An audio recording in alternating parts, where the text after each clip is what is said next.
If you deploy a mean reversion algorithm without strictly proving mathematical stationarity, your fund is already dead. You will accumulate massive drawdowns, assuming the price will revert, while the asset secretly enters a terminal random walk. This is the illusion of predictability. You are actively trading geometric Brownian motion disguised as a tradable edge. Welcome to the Omnicast network. Today, we dissect the Augmented Dickey-Fuller test and the mathematics of unit roots. Let us first examine the mathematical baseline of unpredictable financial time series, Geometric Brownian Motion. We define the stochastic differential equation governing the asset price progression, S of t. The instantaneous return is composed of a deterministic drift coefficient, mu, representing the expected directional trend. Crucially, the volatility is driven by the stochastic diffusion coefficient, sigma, multiplied by the standard Wiener process. Because the increments of a Wiener process are independent and identically distributed, the variance scales linearly with time. If we plot the expected variance funnel, it aggressively and infinitely expands as time progresses forward. This means the absolute location of the price in the future is mathematically unknowable. The variance approaches infinity.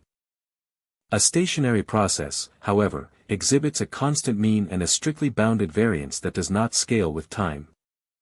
But here is the fatal engineering trap that routinely destroys amateur quantitative researchers. Over a short, finite sample size, a pure random walk will falsely exhibit visual mean-reverting properties. Your algorithm perceives a bounded range and buys the dip, right before the underlying stochastic drift permanently breaks structural support. Visual inspection is mathematical suicide. To survive, we must algorithmically prove the absence of a unit root. To mathematically guarantee stationarity and escape the random walk trap, we must analyze the structural memory of the price series. We begin by modeling the asset's price progression as a discrete-time first-order autoregressive process, or AR1. The current price, y of t, is expressed as a constant drift, plus rho times the previous price, plus a white noise error. The coefficient rho is the mathematical anchor. It defines the system's gravitational pull toward its historical mean. If the absolute value of rho is strictly less than 1, the system gradually forgets past shocks. The series is mean-reverting. However, if rho is exactly equal to 1, the process retains infinite memory. Every random shock is permanently accumulated. This specific condition is defined as a unit root. It mathematically transforms our AR1 model into a pure, untradeable random walk. To detect a unit root programmatically, we algebraically transform the equation by subtracting the previous price from both sides. This creates a difference equation, where delta y of t equals a constant, plus rho minus 1 times the previous price, plus noise. We redefine rho minus 1 as the parameter gamma. This forms the baseline Dickey-Fuller equation. If gamma equals 0, a unit root exists. We calculate this in Python by running an ordinary least squares regression. This basic mathematical logic is elegant, but it harbors a fatal assumption regarding the error term, epsilon. The equation assumes epsilon is purely independent white noise. But in live limit order books, microstructure dynamics creates serial correlation. The noise itself has hidden memory. This autocorrelation completely invalidates the OLS test statistics, generating false positive signals. Your algorithm will detect mean reversion where none exists. To survive live markets, we must augment the equation. To neutralize the autocorrelation trap that invalidates standard regression, we must surgically augment the baseline equation. We introduce lag difference terms into the model. This upgrades our architecture to the Augmented Dickey-Fuller test. Observe the mathematical expansion. We append a summation of p-lag differences of the asset's price progression. These additional lag coefficients act as a mathematical sponge. They explicitly absorb the serial correlation generated by high-frequency market microstructure and institutional order flow.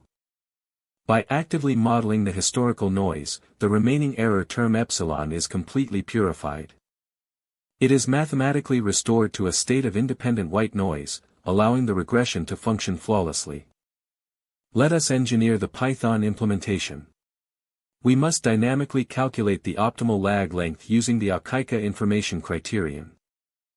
We pass our time series array through the Dickey-Fuller function, specifying the AIC parameter to optimize the lag penalty. The execution engine processes the regression and successfully returns our test statistic. But here lies the next fatal trap. If you evaluate this statistic using a standard student's t-test, your algorithm will suffer catastrophic false positives. Under the null hypothesis of a unit root, the variance scales infinitely with time. The data is fundamentally non-normal. Therefore, the test statistic is pulled into a highly skewed, custom probability curve known as the Dickey-Fuller distribution. To prove true stationarity and survive, we must map our test statistic against a specialized matrix of critical values. To escape the statistical illusion of the normal distribution, our algorithm must consult the exact McKinnon critical values. The null hypothesis states that the absolute value of ρ is equal to 1. The series contains a unit root. The alternative hypothesis states that ρ is strictly less than 1. The series is stationary and safe to trade. We evaluate this by comparing our generated t-statistic against a strict matrix of confidence intervals, 1%, 5%, and 10%.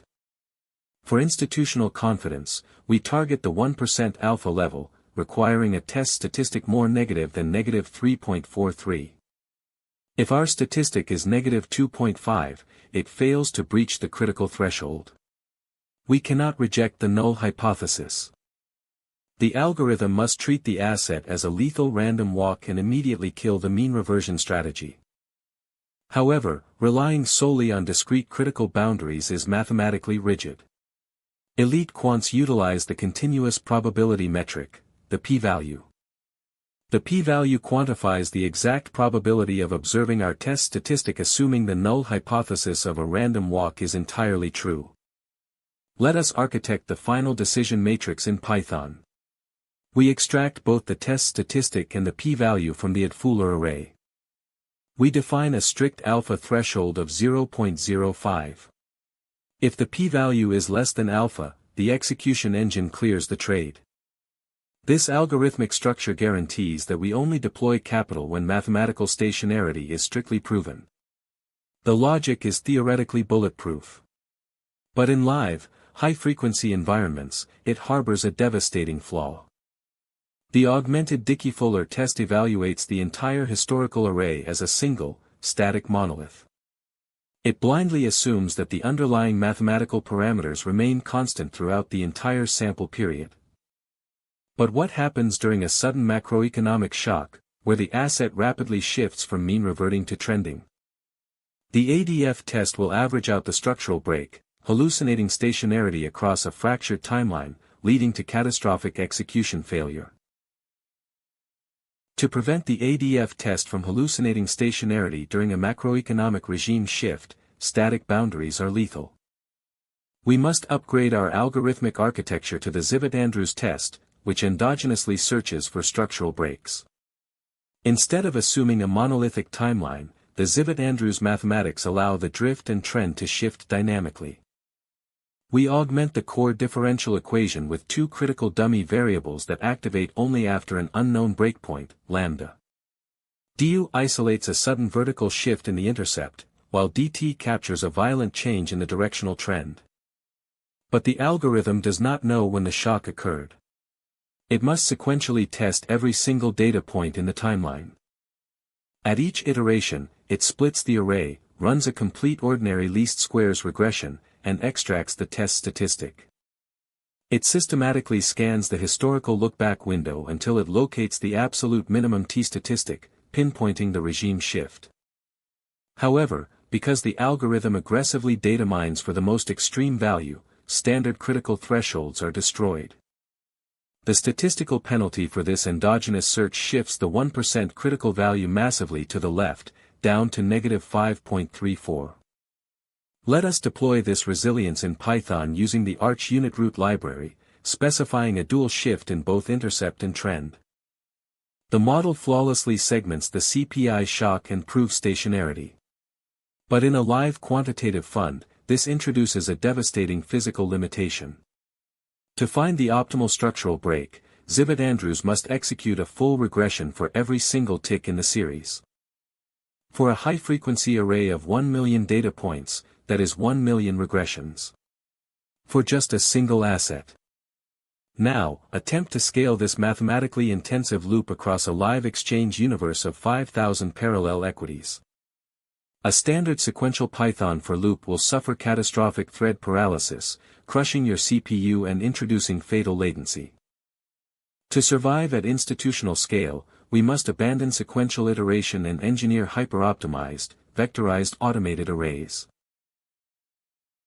To conquer the thread paralysis of sequential iteration, we must abandon standard for loops and engineer a parallelized architecture.